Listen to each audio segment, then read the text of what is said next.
It's time to go beyond the headlines, cause I don't put in overtime just so I can headline. Okay, now it's Fox Sports, I'm live with Renee. Going hard every day, sports rapping every play. Different segments for your favorites, coming at you daily with positive vibes, yeah, we some game changers. Basketball, football, soccer, with different interviews, you never know who may pop up. Listen, only on Beyond the Headlines, this is Beyond the Headlines.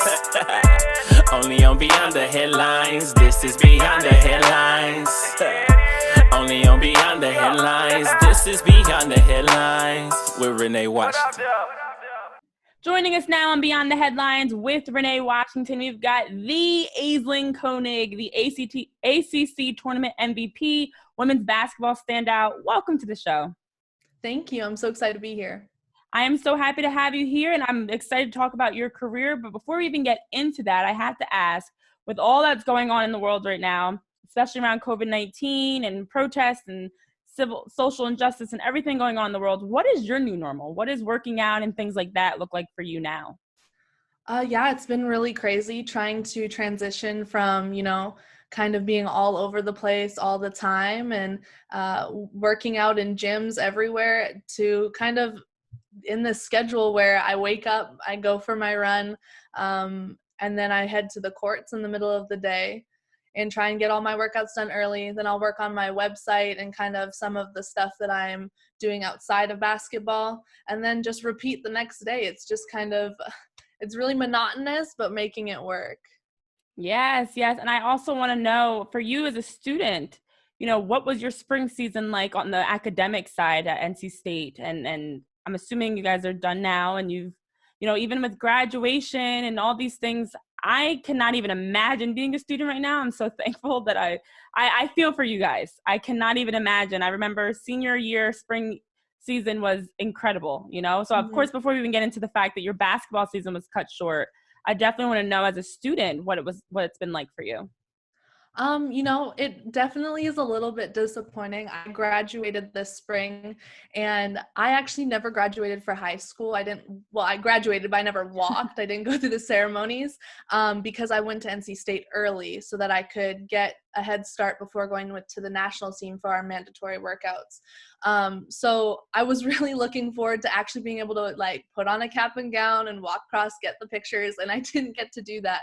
Luckily, NC State is going to still host a graduation, but with overseas pro and everything happening, I'm not sure if I'm going to be able to be there for that. So just going to try and find some time to eventually walk across the stage and get those cap and gown pictures. But other than that, it was all online, super easy. I have my diploma. It's hanging up in the guest bedroom where I'm staying right now at my parents' house. But, I'm happy that if it had to happen, it happened at the end of my college career as opposed to during it. Yeah, that's a great point. And honestly, it does, the class of 2020, you guys are learning so much so quickly. It really has thrown you into the real world in a sense. And there is no other class, hopefully, that will ever be able to say they've gone through what you guys have gone through. This is a defining moment for you to really show your character as young men and women to go through all this and still do it with a smile on your face and be able to make the most of it.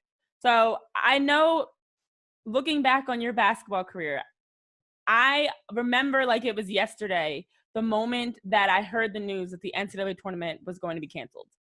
And I was shopping at the time. I was, I want to say I was at Bed Bath & Beyond, whatever, semantics, doesn't matter. I was shopping, and I remember getting all the notifications on my phone, and my phone was blowing up as each conference and teams are posting that the NCAA tournament is going to be canceled. For the men's side, their conference tournaments were getting canceled, and thinking, holy crap, there's no March Madness.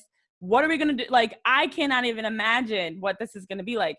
You guys were coming off of winning the ACC tournament. You were named the ACC tournament MVP. You're excited. You make that have that monumental moment, all to hear that you're not going to get a chance to go to the NCAA tournament.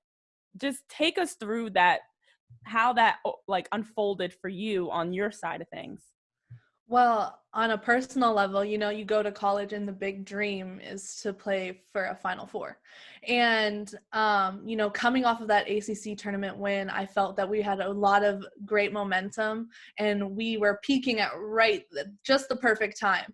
And feeling all of that excitement and ready and thinking like, this is something we've been working forward to for 4 years, and it's right there for the taking. And then having it kind of snatched away right in front of our eyes was really heartbreaking. We found out at a really strange but perfect timing. We had just finished film. We had watched us go through the ceremony and win, but we'd also covered some of the things coaches weren't so happy about during that game. And we were heading up to the gym to start practicing for the NCAA tournament. And we go into the locker room to drop our books off, and somebody pulls out their phone and goes, "Guys, the tournament's canceled." And we were so confused, and the ACC hadn't released a statement yet, but the men's side had already started to pull out. Duke had already did that monumental decision that they weren't going to go even if it happened. And so we all went upstairs kind of in confusion without really understanding what was happening. So we go up and the coaches are huddled, and they bring us in to the middle of the court and they say, "Hey guys, we just received word the tournament isn't happening. ACC's shutting down practices. We're not even allowed to host a practice right now. We're all geared up, ready to go, excited, just watched ourselves win a game that we didn't know was going to be our last game." Yeah. And they said, "So, you guys can head home and we'll keep in touch with what's happening on campus and help you get home if you need to." And as a team, we decided we weren't ready to leave. So we held our own practice, and we went through drills and played. And then we scrimmaged for 2 hours afterwards because it was kind of like our way of saying goodbye to Reynolds, especially for us seniors. So it was just a really strange and kind of sad moment. But, the way we ended our season was on a huge win, and short of winning the NCAA tournament, that is the only way we're going to end our season that way. So silver linings. Yeah. Oh my goodness. That breaks my heart. It's so emotional and so sad to see, as young women and, for anyone that's involved in this as an athlete, as a student, to see everything slowly being taken away from you, and here you are. For you personally, you're coming off of winning MVP, which is so exciting to win a conference tournament MVP. Your team wins the tournament. You guys are hoping to get into the NCAA tournament and finally get past that Sweet 16 hump. And then it's snatched away from you. And so it is awful. And I know it's going to build so much, again, so much character and resilience for you guys, but it's something that you're never really going to know how it was going to shake out. So the good thing, as you touched on, is you at least had the opportunity to end your basketball career with NC State on a high note, right? You go out as champions, although not NCAA tournament champions, like you had hoped to be able to make the run in the tournament. You go out ACC champions. You get to have your final moments with NC State celebrating. I just cannot even imagine. So, since then, the WNBA draft happened virtually. You're looking for that opportunity to hear your name called in the draft, and it does not get called. And I'm sorry to hear that. And I'm just curious to know, for you, what all your training has been like, and what's really been the process now that you haven't had the opportunity to get drafted to now take the next step in your basketball career? I think that my whole career has kind of been the underdog. I came from Canada, from Brookswood, which was a perennial basketball school in Canada, but nobody knows about it in the US. Played with an AAU team who was the first ever Adidas-sponsored Canadian team. Just fell short of the top 10 in the Adidas rankings. And then, I chose to go to NC State, and a lot of people were very confused about that decision. They didn't really understand what I saw as an opportunity there. And they were, had new coaching that had just come in the last 2 years. We're kind of on a rebuild, and, we built something really amazing and beautiful there. So, this is just another one of those moments where it's an opportunity for me to grow and learn and become a better basketball player, because quite honestly, you see what's happening now. Lots of the rookies every year don't make it, but it's especially difficult this year because there are no training camps. It's switching up the dynamic. So this is just gives me the space and mind to really hone my skills and make sure that when I do get that opportunity, I am making the absolute best out of it instead of being in a position where it's really up in the air. Yeah, that's a great way to look at it, to be so optimistic and to be, so mature about it.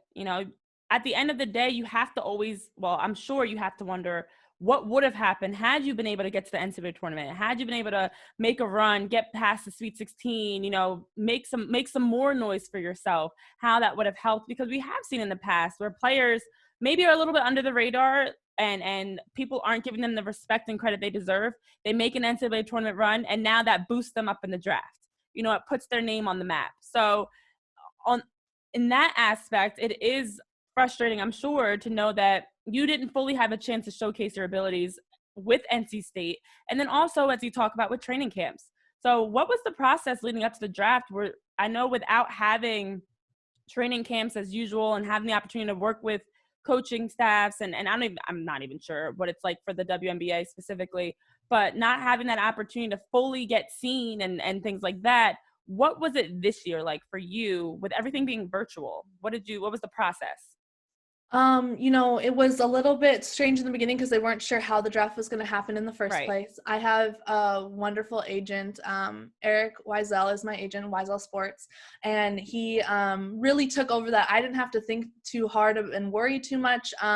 He is wonderful at his job. He is connecting with people, talking, and he very honest with me. He said, just because of what happened with the NCAA tournament, you're on the cusp. You could get drafted just as much as you couldn't get drafted. It really depends on what happens in the moment and what people need. And I came into that, like, the show, sitting there watching with my family and anxious, but more anxious to know what was happening as opposed to whether or not I got drafted. I wanted to be able to start moving on and planning for the next steps. So, we sat through it, and it was disappointing, and I went for a walk, and I kind of cleared my head and did all those things, and my family all gave me hugs and stuff, but then I let myself be in my emotions for like a night. Yeah. And then the next day it was back to work. How do we get to the WNBA? How do we put everything together so that I am maximizing my opportunities? And since then, it's really just been, like I said before, making sure that I'm prepared for whenever that opportunity comes. Yeah, and actually, I feel so much of your story in a sense. I know for me, when I was a senior in college playing soccer, and I actually was also the MVP of my conference tournament, no big deal. But also, when the women's soccer draft happened and my name wasn't called, and just that uncertainty of not knowing what's next. And I did have the opportunity to get into preseason and train and went a different round into coaching and then eventually reporting. But, it is something that as an athlete, you're always gearing and preparing for that next step and always preparing for the next chapter, whatever that may be. And to now have all this uncertainty to worry about and trying to figure out what's next. I am definitely curious to know, what have you and your agent Eric and anyone else that's on your team, what have you guys been focusing on to move forward? What is the next step for you? So on a personal level, outside of Eric, it's doing my website, creating my brand, trying to make sure that I stay relevant in this ever-growing virtual world, which has been going really well, learning a lot about building the website, doing that, working on it with my dad, who is a whiz with it all. But then when we go back to the basketball side of it, I have signed to play overseas with a team in Switzerland. The announcement hasn't been official because the league isn't technically open yet. Yeah. But just waited. Yeah, I know. Super exciting. I'm in a great location. As long as travel happens, I'll be there in September. And once the league opens up, I can make that official announcement. But really trying to get me into that good position overseas where I'm able to grow my game, showcase what my skills are, and garner some more attention from WNBA scouts so that that's the next step into getting back to the WNBA. Awesome. Well, congratulations. That's so exciting. And that, Thank I'm you. sure, is a relief to now know what you can prepare for. You now have a place that you can be preparing to take your talents next and just kill it and enjoy playing basketball at the highest, at the professional level, at the highest level. So, for you, I'm definitely curious. looking back, you talk about being, you know, an underdog and overcoming so much, all the adversity you faced, the sacrifices, even not being able to walk in your high school graduation, now your college graduation, you know, all the adversity you faced. You know, what's one thing that you can take from all of your experiences as a basketball player and looking back that you would tell your younger self, or even a young girl who's pursuing playing any sport, that you learn now as an adult? I think there's so many things that you learn over like just in college, coming into your own, taking care of yourself for the first time. But I think it would don't get distracted. It's so easy to get distracted when you're at home and you're in high school. You have your parents constantly on you. You have all of these things that are just set to keep you in this schedule and regiment, so it becomes really easy to do things you're supposed to do. And I think the biggest thing in college was learning to make the sacrifices that were needed in the moment, whether it's, okay, well, I'm gonna go to the gym tonight. I'm not gonna hang out with my friends. I'm not gonna go out with them. I'm not gonna do this. I'm gonna get in the gym even though I really don't want to. Maybe I'm super tired. Maybe I have homework, gotta do it. Or vice versa. I can't go to the gym tonight. I need to get my work done. Kind of learning that some sacrifices are more important than others, and then not allowing the things that are outside distract you from whatever your goals are. I love, love, love that, because that is what being an athlete teaches you. You know, balance, sacrifice, hard work, a lot of these same life skills that you're going to need in any aspect of your life, whether it's for you now redirecting your focus to building your website, building up your career to prepare for Switzerland. You know, all these things, sports teach you how to pivot and how to, roll with the punches and continue to just move forward. So Ace, which I love that nickname, by the way. Where can people follow you to keep up with your career and your journey? And I'm looking forward to seeing what's next. So where can people continue to follow you? Well, everything's super simple. I've kept it really similar. Ace Konig, ACEKONIG.com is the website, and then that is my handle for basically everything. But in case you don't remember that, acekonig.com, all of my social media and platforms are all tagged in there on the bottom, so it's super easy to find me.